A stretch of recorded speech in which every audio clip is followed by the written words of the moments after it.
بسم الله الرحمن الرحيم.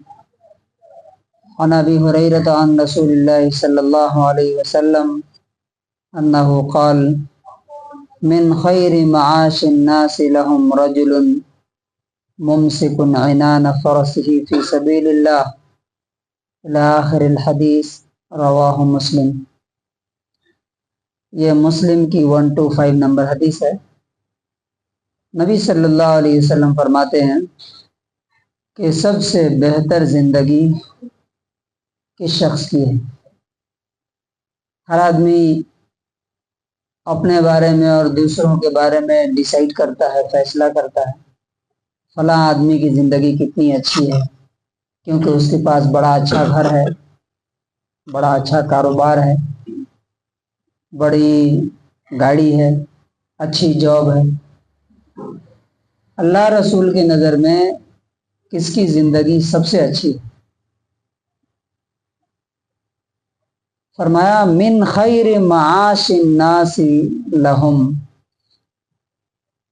سب سے بہتر زندگی جینے کا انداز، لائف اسٹائل اس شخص کا ہے رجل ممسک عنان فرسہ فی سبیل اللہ، جو آدمی اللہ کے لیے اپنے گھوڑے کی لگام ہمیشہ تھام کے رکھتا ہے. یطیر علی متنہ کلما سمع حیۃ او فزعۃ، جب بھی وہ جنگ کی آواز سنتا ہے یا کسی مدد کی آواز سنتا ہے، کوئی بلا رہا ہے کہ چلو اللہ کے لیے لڑنا ہے، جنگ کرنا ہے، تو یطیر علی متنہ، وہ اپنے گھوڑے کی پیٹھ پر بیٹھتا ہے اور پھر اڑ جاتا ہے، یعنی تیزی کے ساتھ، اسپیڈ کے ساتھ جاتا ہے. طار علیہ یبتغی القتل والموت مظانہ، اور وہ اس پر گھوڑے کی پیٹھ پر انتہائی اسپیڈ کے ساتھ ادھر جاتا ہے جہاں اسے موت اور شہادت ملنے کی امید ہوتی ہے. یہ کس کنڈیشن کی بات ہو رہی ہے؟ اب انڈیا میں ہمارے پاس یہ سچویشن نہیں. اس طرح کی حدیثیں سن کر کے جو نان مسلم اور خاص طور سے جن کے دماغ میں اسلام کے خلاف پہلے سے کچھ بھری ہوتی ہے کہ دیکھو اسلام جو ہے دہشت گردی کی بات کرتا ہے، یہ اس کے لیے خاص کنڈیشن ہے. کون سا کنڈیشن؟ جس ماحول میں یہ حدیث بتائی گئی، جب ہر طرف سے دشمن کا حملہ ہو رہا تھا مدینے پر، مسلمانوں کو مٹانے کی کوشش ہو رہی تھی. آج بھی اگر وہ حالات بن جائیں کہ دین پر عمل کرنا مشکل ہو جائے، ہمیں جان سے مارنے کے لیے کوششیں ہونے لگے، ہمارے مالوں کو، پراپرٹیز کو لوٹا جانے لگے، اس وقت یہ حدیث کیا ہوتی ہے؟ اپلائی ہوتی ہے. نارمل کنڈیشن میں. تو پہلا یہ آدمی ہے کون سا؟ جو گھوڑے کی لگام. آج اگر اس کو ہم آج کے دور پہ اپلائی کریں تو کیسا بول سکتے ہیں؟ آج تو گھوڑا نہیں ہے، نہ لگام ہے ہم لوگوں کے پاس، کسی کے پاس ہے گھوڑا، تو کیا مطلب آج کے دور میں کیا رہنمائی ملتی ہے؟ اس سے گاڑی کی اسٹیئرنگ پکڑ کے رہتا ہے. کس لیے؟ اللہ کے دین کو، اللہ کے بندوں کو جہاں بھی مدد کی ضرورت پڑتی ہے فوراً جاتا ہے. وہ تلاش کرتا رہتا ہے کہ کہاں اللہ کے دین کی مدد کی ضرورت ہے، اس کے بندوں کی ضرورت ہے. وہ وہاں پیچھے نہیں ہٹتا، بلکہ پہلے سے تیار رہتا ہے، انتظار کرتا رہتا ہے کہ کہاں مجھے دین کے، اللہ کی کا کام کرنے کا موقع ملے اور میں کر جاؤں. دوسرا آدمی او رجل فی غنیمت فی رأس شعفۃ من هذه الشعف، دوسرا آدمی وہ ہے جو پہاڑ کی چوٹیوں پر اپنی بکریوں کے ساتھ رہتا ہے.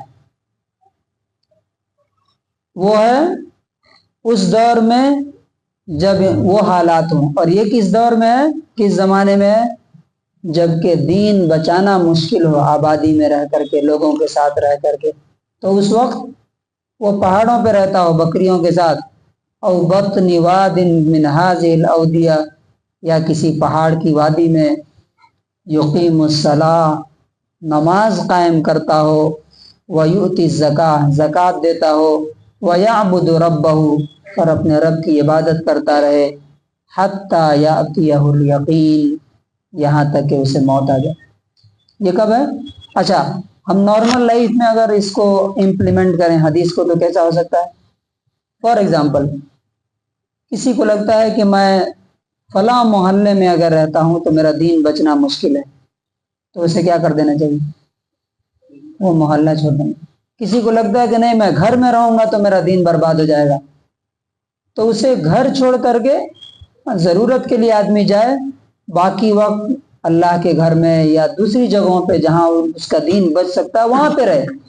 یعنی جہاں بھی دین کو، ایمان کو خطرہ ہو وہ چھوڑ کر کے ایسی جگہ جانے کی اس میں ترغیب ہے جہاں ایمان اور دین اپنا سیف رہے، بچا ہوا رہے۔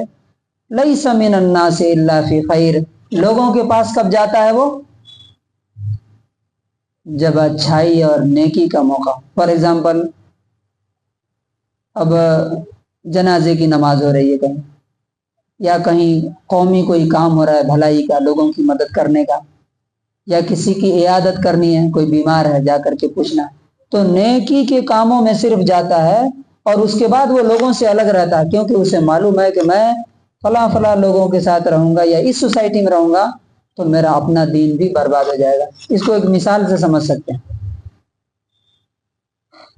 کئی لوگ ڈوب رہے ہیں، یا سمجھیے کہ پورا ٹنکور ڈوب رہا ہے، آپ بچانے کے لیے جا رہے ہیں کسی کو اور آپ ہی ڈوبنے لگ رہے ہیں، تو پہلا کام آپ کو کیا کرنا چاہیے؟ لوگوں کو بچانا چاہیے، ہاں؟ پہلے اپنے آپ کو بچائیے۔ یہ لیسن اس میں دیا گیا۔ تو اللہ تبارک و تعالیٰ سے دعا کہ اللہ تعالیٰ ہمیں اس پر عمل کرنے کی توفیق نصیب کرے۔